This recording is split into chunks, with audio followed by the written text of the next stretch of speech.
Lovelies parathas कैसे हैं आप लोग? आई होप आप सभी अच्छे होंगे, स्वस्थ होंगे और मेरे स्टोरी लाइन को एंजॉय कर रहे होंगे। तो जो कोई भी मेरे चैनल पे नया आ रहे हैं, प्लीज़ मेरे चैनल को लाइक, शेयर, सब्सक्राइब करना मत भूलिएगा। और अगर आप लोगों को मेरी स्टोरी लाइन और इसके प्लॉट्स पसंद आते हैं तो प्लीज़ मुझे कमेंट्स करके मेरी छोटी सी प्यारी सी फैमिली का हिस्सा बनना मत भूलिएगा। सिचुएशनशिप वाला लव में हम आगे बढ़ते हैं, जहाँ पे लास्ट पार्ट में हमने देखा था कि एक तरफ जहाँ लैंसी चैन बहुत ही ज़्यादा गुस्सा हो रहा था। उसे लग रहा था कि मिंग्याओ किस लड़की को गले लगा रहा है, जो कि हमारा विंग ही था। वहीं दूसरी तरफ वांग जी विंग के ऊपर बहुत ही ज़्यादा गुस्सा था। वांग जी अपने कैबिन में बैठा दांत पीस रहा था क्योंकि उसे मीटिंग स्टार्ट करनी थी और उसने विंग ने गड़बड़ कर दिया हुआ था। वो रॉ वाच पेपर को नहीं लगाया हुआ था, इसी वजह से वो दोबारा प्रिंट आउट निकाल रहा होता है। और लैंसी चैन गुस्से से अपने हाथों को मुट्ठी को टाइट किए हुए वो वहीं पे बैठे होते हैं। वहीं दूसरी तरफ मिंग्याओ उस कैबिन से बाहर आ गया होता है और वो इलेक्ट्रिशियन डिपार्टमेंट चला जाता है, जहाँ से किसी वो मैकेनिज्म को बुला के लाए, मैकेनिक की, ताकि वो टीवी को फिक्स कर सके।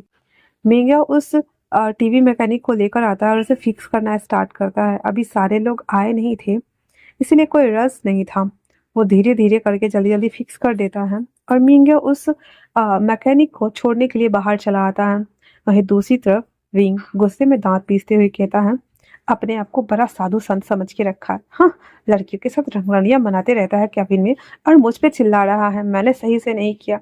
उस देवी माँ के साथ तो रासलीला कर रहे थे अपने कैबिन में बैठ करके, और मुझे देखकर इन्हें गुस्सा आता है। जनाब अपने आप को पता नहीं कहाँ की हाँ वो ही समझते हैं। हाँ, और इतना बोल कर वो सारा पेपर लेता है और वैसे ही गुस्से में बड़बड़ाते हुए आ रहा है, आता रहता है। एक मेरा वो स्ट्रेंजर जब देखो तब मुझे बैक से हक करता है, बैक से ही किस करता है। और एक ये देखो, हाँ, बैताल मेरे सामने में खड़े होकर मेरा ही खून पीते रहते हैं, पता नहीं चाहे मैंने बिगाड़ा है उनका।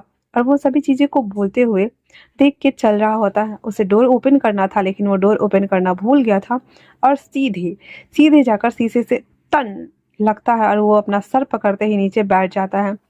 तो उस कैबिन में अभी 6-7 लोग थे जो उसे देखकर बहुत ज्यादा उसे हंसी आ रही थी। और वांगजी उसे देखकर कहता है हाँ, और सीचन उसे भी दांत पीस रहा होता है। तभी उसी ग्रुप में एक मेंबर था, वो आता है उठ के और बाहर आते ही विंग को आमीन की आनियम को उठा देता है और उसे कहता है, क्या आप ठीक है मोहतरमा? आनियम उसे देखते हुए कहती है, जी थैंक यू। तो स्वयं एक सेकंड के लिए शक हो गया था क्योंकि विंग अपनी नॉर्मल आवाज में बात कर रहा था। तो वो कहता है एक्सक्यूज मी, फिर विंग को याद आता है अरे नहीं वो तो लड़की है। फिर वो कहता है जी थैंक यू सो मच मुझे बचाने के लिए। तो वो अपना इंट्रो देते हुए कहता है हाय आई एम सोयांग और मैं यहाँ पे मीटिंग के लिए आया था, तो मैंने आपको वो देखा, आपके सर में चोट लगी है क्या? और इतना बोलने के साथ ही जो कि हमारा आनियंग आई मीन विंग ने आगे बैंक्स निकाला हुआ था, उस बैंक्स को हटा करके देखने लगता है जहाँ पे सच में आनियंग के सर पे आई मीन विंग के सर पे रेड रेड निशान पड़ गया हुआ था। और शुयांग उसके बालों को हटाते हुए फूह कर रहा होता है, जो देखकर पता नहीं क्यों लेकिन लान वांगजी को बहुत तेज गुस्सा आता है। वहीं मिंग्या को भी बुरा लग रहा था कि कोई स्ट्रेंजर भला विंग को कैसे टच कर सकता है, क्योंकि उसे पता है ना कि विंग एक लड़का है। इसलिए वो बाहर आता है, जिसे देखकर सीचन बहुत ज़्यादा नाराज हो जाते हैं कि आखिर ये क्यों उस लड़की के पीछे जा रहा है। और दोनों भाई हमारा जलकुकरा जला हुआ भुट्टा बन के बैठा हुआ था, फूट रहा था अंदर से। मिंग्या आते हुए कहता थैंक यू मिस्टर स्वयं, आपने इसकी हेल्प की, मैं इसे ले जाती हूँ, आप अंदर जाइए। इतना बोल करके वो फाइल जो था वो जल्दी से सबको डिस्ट्रीब्यूट करके मेंगे और बाहर आता है और आनियम को लेकर के वो फिर से एक चेंजिंग रूम में आ जाता है। और आने के बाद उसे बैठाते हुए कहता है देखो तो तुमने अपने आप को हॉट कर लिया है, तुम ऐसा क्यों करते रहते हो? हाँ, तुम्हें देख के चलना चाहिए ना। तो आनियम आई मीन विंग कहता है कगा मुझे बहुत गुस्सा आ रहा था, हाँ, उसके ऊपर वो अपने आप को पता नहीं कहाँ का साधु संत समझ के बैठा हुआ है। मुझे उस उस नोबिता के ऊपर बहुत गुस्सा आ रहा है। तो मेंग्या कहता है हाँ नोबिता? तो वो कहता उसकी शक्ल कितनी क्यूट है नोबिता के जैसे, और जब वो चश्मे लगाता है तो और भी ज्यादा क्यूट लगता है। मेरा पोर हार्ट। और वो अपने मन में बोलता है ये लाइन। फिर मेंग्या उसके सर पे मारते हुए कहता तुमने ही तो उसे कुछ देर पहले डेविल बोला था, अभी साधु संत बोल रहे थे, अब वो नोबिता हो गया? तो कहता हाँ नोबिता हो गया, हाँ, पर मैं उसके झांसे में नहीं आ सकती, उसकी ऑलरेडी एक फियांसे है।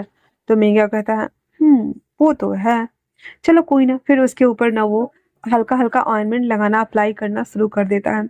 अभी आउच आह आह एक कर रहा होता है। उसके बाद वो दोनों का जब हो जाता है तो वो दोनों हंस रहे होते हैं, कहता है चलो मेरे साथ कॉफ़ी लेके जाना है सबके लिए। फिर वो दोनों नीचे कैंटीन एरिया में आते हैं।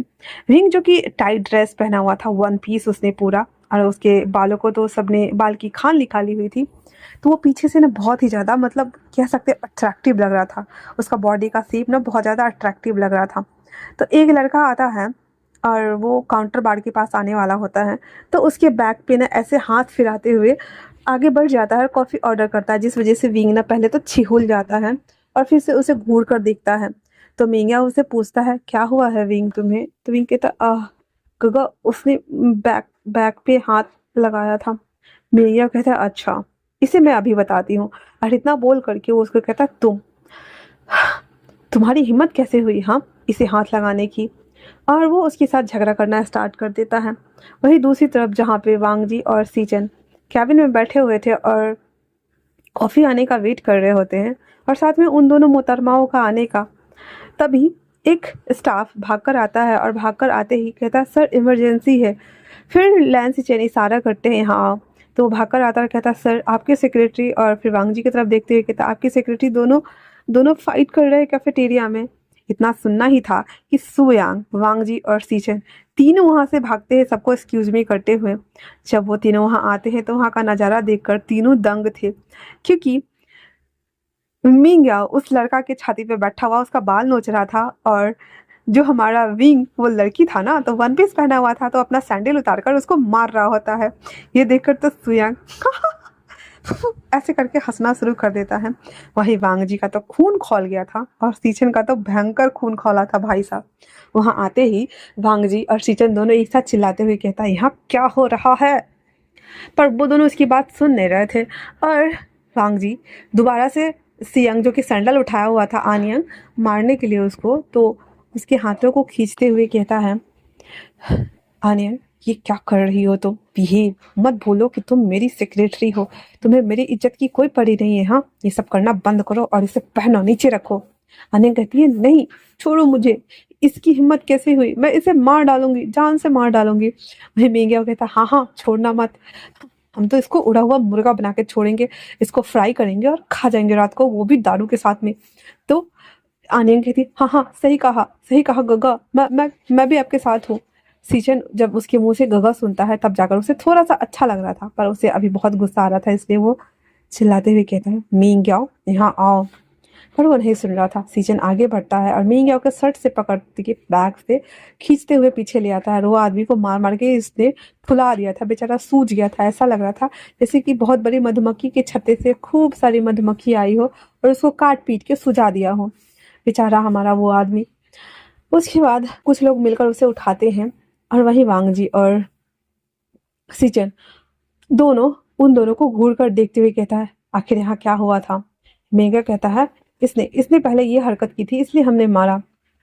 मेंग्या और वी आनियन जो थे वो दोनों चुपचाप फिर सर नीचे झुका के खड़े हो जाते हैं। वांग जी और सीचन दोनों मेंग्या को और आनियन को खींच कर वहां से ले जाते हैं, और वो अपने ही ऑफिस के एक एम्प्लॉय को बोलता है यहाँ का सारा मेस क्लीन करो और इसे बाहर फिकवाओ। उस बुक सेल के ऊपर धक्का देते हुए उसे कहता है आर यू मैड? हाँ या फिर are you kidding me? Seriously जब से तुम आई हो ना मेरी नर्व सिस्टम को बढ़ा रही हो। आखिर चाहती क्या हो तुम? हाँ, और ये कौन सा तरीका होता है किसी के साथ झगड़ा करने का, सैंडल लेके मारने का? क्या तुम गवार आई हो कहीं की? तो आनियंग जो कि भी मुंह बनाते हुए कहता है बट मैं क्या कर सकती थी, उसने मुझे गंदे तरीके से टच किया था। तो वांगची कहता है सो व्हाट, गंदे तरीके से टच किया था, क्या किया था उसने? हाँ एक्जैक्टली, तुम इस तरह से पैनिक कर रही थी। तो आनियंग धीरे से मुंह बनाते हुए कहता है आपको क्या फर्क पड़ता है कि उसने क्या किया नहीं किया? हाँ मैं तो आपके लिए एक नॉर्मल सी सेक्रेटरी हूँ ना, तो फिर आपको मुझ पे गुस्सा करना है तो कर लीजिए, मैं नहीं बता रही आपको। आपको आपका क्या है?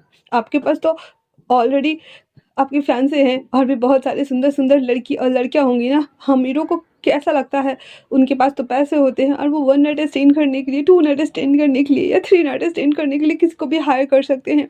पर हम लोगों को तो इज्जत हमारी प्यारी होती है ना, और आपको कैसे पता? और यहाँ देखो विंग कितना नौटंकी कर रहा है। वांग जी थोड़ा-सा अपने आप को मैनेजेबल बनाते हुए कहता है, हाँ, ये बात तो सही है, क्योंकि वो ऑलरेडी 104 को टपका चुका है और कितनी सारी सिक्योरिटी को वो फायर भी कर चुका है। हालाँकि ये पर्सनल और प्रोफ़ेशनल दोनों अलग रखता है, उसने कभी भी अपने सिक्योरिटी को हाथ नहीं लगाया बेचारे ने। इसलिए वो कहता है, "अब रोना बंद करो, रोते हुए इतनी गंदी लगती हो तुम, सीरियसली, आई कांट टॉलरेट।" और उसके बाद उसे दूर होते हुए कहता है, "एक्ज़ैक्टली हुआ क्या था मुझे बताओगी, हाँ?" कहता, "मुझे नहीं बताना सर, आपको नहीं बताना, जाइए ना आप उस देवी माँ के पास जो आपको गोद में बैठी हुई थी और ये क्या है, हाँ? ये देखिए ना, ये लिपस्टिक का दाग लगाकर आप मीटिंग में जा रहे थे। हाँ, आप मुझ पे चिल्ला रहे थे, are you mad? Are you mad? Are you mad? और आप क्या है आप? मुझे तो लगता है सच में आप पागल खाने से भाग के आए हैं।" अब यहाँ पे वांग जी को समझ नहीं आ रहा था, बॉस आखिर कौन है? वो है या फिर ये है जो इसको ऊपर चढ़े जा रही है और चिल्लाए जा रही है। विंग आगे कंटिन्यू करते हुए कहता है, और दूसरी बात, ये आप लोगों को दिखाना चाहते हैं कि आपकी होने वाली फियांसे आपको कितना ज़्यादा लाइक करती है। हाँ, वो चुड़ैल आपके गोद में जिस तरह से बैठे हुए थे मुझे बिल्कुल भी नहीं अच्छा लग रहा था। आपके पास तो कोई अच्छी सी मासूम सी लड़की होनी चाहिए ना, या फिर आप जिसे पसंद करते हो, पर आपकी और उसकी जोड़ी बिल्कुल अच्छी नहीं लगती। और इतना बोलकर विंग वहाँ से पैर पटकता हुआ अपने कैबिन में चला जाता है। वांग जी हाँ करके विंग को जाते हुए देख रहा था और कमर पे हाथ डाले हुए, ये क्या था? हाँ, मतलब मुझे गुस्सा आ रहा था, मुझे गुस्सा करना चाहिए था, मुझे उसे डांटना चाहिए था, यहाँ उल्टा क्यों हो रहा है? उसे ही डांट के चली गई। और वो पैर पटकता हुआ वापस आता है और उसके पास आके कहता है, मीटिंग में जाना है जल्दी करो, और हाँ मेरे लिए दूसरा शर्ट लेके आओ अभी के अभी। विंग चुपचाप से मुंडी हाँ में हिला देता है और चला जाता है शर्ट निकालने के लिए कबर्ड से। उन लोगों का रहता है ना ऑफिस में ही अलग से ही। तो वहाँ ढूंढ रहा था कि उसने ब्लैक कलर का कोट वेयर किया हुआ था, इसलिए वो ढूंढ रहा था मैचिंग शर्ट्स। तो जब ढूंढता है तो उसे ना नेवी ब्लू कलर का हल्का था, स्काई कलर का था वो। तो वो निकाल लेता और कहता ये परफेक्ट लगेगा। जैसे ही वो शर्ट लेकर टर्न होती है, भांग जी का ब्रॉड चेस्ट, उसकी हैवी आर्म्स, उसकी हैवी बॉडी, उसके 8 पैक्स सभी देखकर विंग अपना सलाइवा गल्प कर रहा होता है और वो शर्ट को नीचे-नीचे कर रहा होता है। वांग जी उसको घूरते हुए कहता है, "क्या पिक्चर बनानी है मेरे ऊपर या फिर मुझे शर्ट देने वाली हो? क्या मीटिंग में हम नहीं जाने वाले हैं?" अनन्या कहती, "जी, जी, जी सर।" इतना बोलकर उसके पास जैसे ही शर्ट लेकर आती है, भाई साहब कारपेट पे पैर फँसता है विंग का, और विंग शर्ट वांग जी को क्या देगी, उसका पैंट पकड़ के खींच देती है और सीधे नीचे, और अपनी आँख बंद करते हुए कहती है, "आह! आज का दिन ही खराब है मेरा।" शुक्र था कि वांग जी ने अंदर में निकर पहना हुआ था, छोटा वाला, और वो अपने बॉडी को बस आह ही कर सकता था, उसके अलावा वो कुछ नहीं कर सकता था। जैसे उसका पैंट नीचे आता है, क्योंकि उसने शर्ट पहनने के लिए वो चैन खोला हुआ था ना, बटन खोला हुआ था, इसी वजह से वो नीचे बैठ जाता है और कहता है, "क्या मैं अपने अंडरपैंट भी उतार के दिखाऊँ क्या तुम्हें? नहीं, मुझे बताओ एग्ज़ैक्टली तुम क्या चाहती हो? मेरे बॉडी को स्कैन करना या मेरे पूरे बॉडी को देखना? जिस तरह से तुमने मेरे पैंट उतारे हैं, अगर कोई और यहाँ आके देखेगा, वो क्या समझेगा कि मैं अपनी सेक्रेटरी को हैरेस कर रहा हूँ, यू डफर!" और एक हाथ मारता है उसके सर पे, ऐसे टपली मारता है, और उसके हाथ से वो शर्ट लेता है और उसको उठा के खड़ा करता है, कहता है, "बैक मुड़ो अभी के अभी जस्ट।" बेचारा हमारा विंग सर से पानी-पानी हो चुका था और वो दूसरी तरफ मुड़ जाता है, और विंग मुड़ने के बाद वांग जी धीरे-धीरे करके अपना कपड़ा पहनना शुरू करता है और वो गुस्से से दाँत पीस रहा होता है बहुत ज़्यादा। इसके बाद पहन लेने के बाद जब सब कुछ हो जाता है तो कहता है, "ठीक है, मुझे कोट पहनाओ।"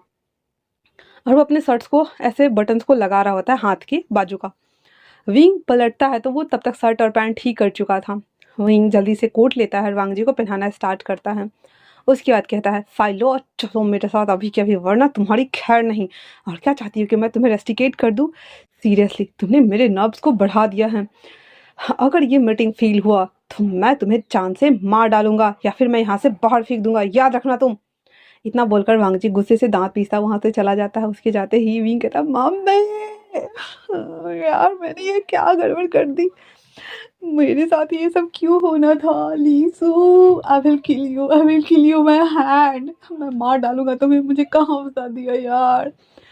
बेचारा हमारा विंग, वो बहुत ज़्यादा हार्ड फ़ील कर रहा था क्योंकि उसे लड़की पसंद है ना, तो वो वांग जी के चेस्ट को देखने के बाद, उसकी बॉडी को देखने के बाद उसे वो स्ट्रेंजर याद आ रहा था और वो बस उसी में खोया हुआ था, और विंग ना वांग जी के पीछे-पीछे चल रहा था। चलते-चलते ख़्यालों में खोने के साथ-साथ वो वांग जी से सीधे हिट करता है। इसके बाद तो वांग जी लिटरली उसे बहुत ज़्यादा गुस्सा आ रहा था। इसलिए वो सीधे विंग को दोनों शोल्डर से पकड़ते हुए दीवार पे पुश करता है, जिससे उसका पूरा बैंग्स ना आगे आगे जैसे कैसे धक्का लगता है तो आगे आ जाता है। तो पूरे आइस के ऊपर था वांग जी, और विंग के दोनों के बीच में अभी जो एटमॉस्फेयर था वो बहुत ही ज़्यादा हॉट बन गया था। और वांग जी उसको घूर कर देख रहा था, उसकी आंखों में, उसके लिप्स पे, उसके लिप्स के नीचे जो छोटा सा मॉल था उसे देख रहा था। और पता नहीं क्यों क्यों उसे अजीब सा फील हो रहा था। उसकी हार्ट बीट बढ़ रही थी और उसकी तरफ धीरे धीरे झुक रहा होता है। अचानक से विंग बीच में टपकते हुए कहता है, सर मैं आपकी सेक्रेटरी हूँ, प्लीज़ फॉरगिव मी। तब जाकर वांग जी रियलिटी में लौटता है और उसे छोड़ते हुए कहता है, मुझसे दूर रहो, 1 मीटर की दूरी पे, समझी ना, वरना। विंग हाँ में मुंडी हिला देता है और उसके बाद 1 मीटर की दूरी मेंटेन करके रखा हुआ था। वो दोनों अंदर आ गए हुए थे और अभी सीचन जो कि सीईओ हैं तो उसके आने का वे वेट कर रहे थे। और जो प्रोसीजर होना था वो सभी पूरा कर चुके थे, ओनली फॉर सीचन के आने का वेट कर रहे थे। अब हम चलते हैं सीचन की तरफ। वहीं दूसरी तरफ सीचन जो कि मेंगा को खींच कर लाया था, उसे लाते ही सीधे सोफा पर फेंकता है और उसके पास आता है और उसके जबड़ों को दबाते हुए कहता है, तुम्हें बहुत ज़्यादा शौक है ना दूसरे के ऊपर चढ़ के बैठने का, अभी मैं बताता हूँ। और सीचन अपने कोट को उतारकर सीधे मेंगा के ऊपर बैठ जाता है। उसके दोनों हाथों को एक दूसरे से क्रॉस कर दिया हुआ था।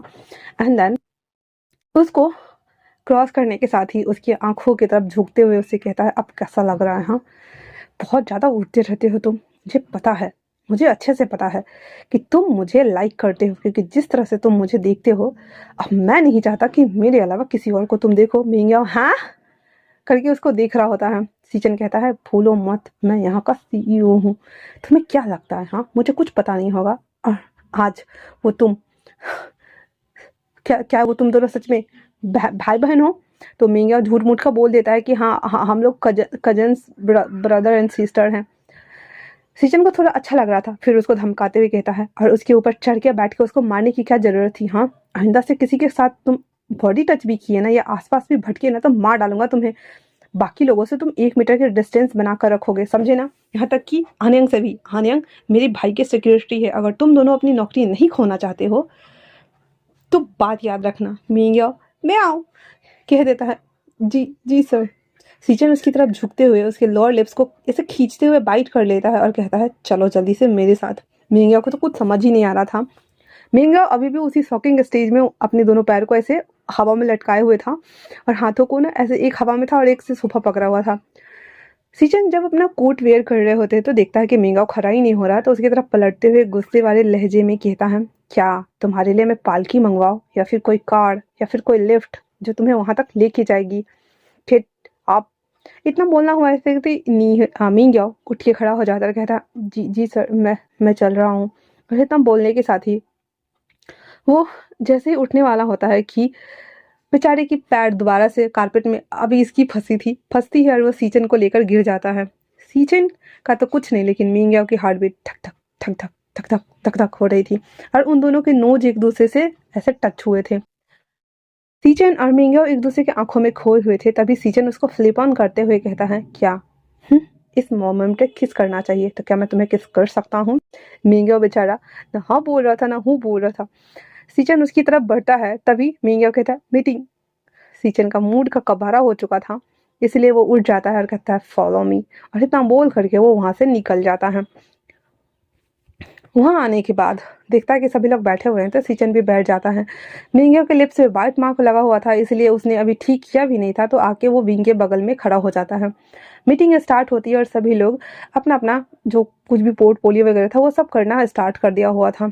विंग जो कि उसे डिजाइंस बनाना और स्केचिंग करना बहुत पसंद था, तो वो देखता है कि डिजाइंस की कॉपी वगैरह सब कुछ तो अच्छे हैं और फाइल जो उसने गड़बड़ की थी वो सब कुछ सही कर दिया था, लेकिन एड प्रोग्रामिंग के लिए जो उसमें डिजाइंस बनाए गए थे वो अच्छे नहीं थे। विंग को रहा नहीं जा रहा था, पर वो मीटिंग चलने देता है। 3 घंटे की मीटिंग के बाद जब सब कुछ एंड हो जाता है तो वांगजी उसको गुस्से से घूर रहा होता है और कहता है, मेरे लिए कॉफ़ी लेके आओ। विंग हाँ में सर हिला देता है।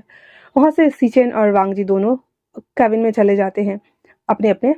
तो विंग सीचेन मीगा से कहता है, गगा वो डिज़ाइंस गड़बड़ लग रही थी मुझे, वो डिज़ाइन परफेक्ट नहीं है। तो मीगा कहता है, चुप रहो, कुछ बोलो मत वरना। और वो बात करते करते आ रहे थे, तो सीचन सुन लेता है क्योंकि वो वांगजी के कैबिन में जा रहा था और कुछ भी नहीं बोलता उन दोनों से, और मिंगा चुपचाप से उसको फॉलो करते वहां से उसके साथ वांगजी के कैबिन में चला जाता है। वहीं विंग नीचे जाकर के वापस से 2 कॉफी लेकर के ऊपर आता है और अभी पूरा एटमॉस्फेयर ना पूरा ठंडा था और वो दुकानदार ना विंग को घूर घूर कर देख रहा था, उसे पता ही नहीं चल रहा था कि एग्जैक्टली हुआ क्या है। वहीं ऊपर जब वो आता है तो वांग जी और सीचन दोनों बात कर रहे होते हैं। तो सीचन मेंग्याओ से पूछते हैं एग्जैक्टली नीचे क्या हुआ था, बताओ हमें। तो मेंग्याओ बोल देता है कि विंग और हम दोनों जब कॉफ़ी लाने गए थे तो वो लड़का विंग को बहुत गंदे तरीके से उसके बैक पे हाथ मारा था, अंदर सहराते हुए निकल गया था, इसी वजह से मुझे गुस्सा आया। तो वांग जी कहता है आप दोनों का रिश्ता क्या है? हाँ। तो विंग जो मेंग्याओ ने सीचन को बोला था वो भी इसको चिपका देता है, वो मेरा कजन सिस्टर है दूर की। तो वांग जी कहता है पर इसे तो रोजा आंटी ने हायर करवाया था ना। तो कहता है रोजा आंटी लीसू की रिलेटिव लगती है, पर हम दोनों एक बोर्डिंग स्कूल में पढ़ते थे ना, तो समझते हो बचपन वाला भाई बहन का प्यार, तो हम लोग साथ में पढ़ा करते थे, तब से हम दोनों एक दूसरे को जानते हैं, इसीलिए वो मेरी बहन बन गई और मैं उसका भाई बन गया, और हम दोनों एक दूसरे का ख्याल रखते हैं। तो दोनों एक साथ बोलते हैं और कुछ। मिंगे बेचारा डर गया था। तभी केबिन का डोर ओपन होता है और विंग कॉफ़ी लेके आ चुका था। वो 2 कॉफ़ी रख देता है जिससे सीचेन और वांगजी ले लेते। बेचारा अपने लिए लाया था लेकिन सीचेन को मिल गया। उसके बाद वो एक साइड जाके खड़ा हो जाता है और अपने हाथों को मल रहा होता है। तो मिंग्याओ उसे देखता है और कहता है अनयंग तुम्हें जो कहना है कह सकते हो। वो कहता नहीं मैं नहीं बोल रहा गगा, मुझे तो डर लग रहा है। वांगजी उसको खा जाने वाली नज़रों से देख रहा होता है। कहता अब क्या क्या है तुमने? हाँ। कहता मैंने कुछ नहीं किया, और 3 उंगली ऊपर करते हुए कहता पूरा 90 डिग्री बो हो जाता है, 3 उंगली ऊपर करता है और पूरा बाल उसके आगे, और कहता सर रियली मैंने कुछ नहीं किया, मैंने कोई गड़बड़ नहीं की, मैंने कैफेटेरिया में जाके झगड़ा भी नहीं किया, मैं चुपचाप कॉफ़ी ऑर्डर किया और कॉफ़ी लेके आ गया। वो मुझे खा जाने वाले नज़र से देख रहा था, फिर भी मैंने कुछ नहीं कहा उसे। और उसके बाद वो खड़ा हो जाता है। वांग जी कहता है हाँ ठीक है, फिर कहना क्या चाहते हो? विंग कहता है वो ऐड वाला डिज़ाइन। तो दोनों चुपचाप सुन रहे थे। तो वो बोलता है तो कहता वो गड़बड़ है सर। तो सिचिन कहता तुम कैसे पता? वो कहता सर वो मैं बनाता हूँ, तो मुझे पता है सर, आप लोग मुझे ऐसे मत देखिए, मुझे बहुत डर लग रहा है। तो वो दोनों थोड़ा नॉर्मल हो जाते हैं। उसके बाद विंग जो था वो फिर एक पेपर लेता है जो कि वांग जी के डेस्क से उठा कर लाता है, और दोनों भाई देख रहे भाई ऐसा लग रहा है जिसका इसका घर द्वार है, ये टहल रहा है आराम से। फिर वो नीचे बैठ जाता है और डिज़ाइन बनाना स्टार्ट करता है। देखते देखते 5 मिनट के अंदर में वो सेम वैसा ही डिज़ाइन उस पेपर पे उतार देता है छोटा छोटा करके, एंड देन उसके सामने रख देता और कहता सर इसे हम और भी बेहतर तरीके से बना सकते हैं, जैसे कि कैलियोग्राफ, जैसे कि ऑदर्स पेंटिंग, जैसे कि जूम पेंटिंग जो अभी बहुत ज़्यादा ट्रेंड कर रही है। तो वांग जी कहता है डिटेल में एक्सप्लेन करो। तो विंग कहता है एक तरह से जूम ऐसा प्रोजेक्ट है जिस पे हम एक प्रोजेक्ट को अगर दिखाते हैं तो उसके अंदर हम उसी से रिलेटेबल हर चीज़ को दिखा सकते हैं जूम इन करके, और ये काम हमारा एआई कंप्यूटर कर देगा सर।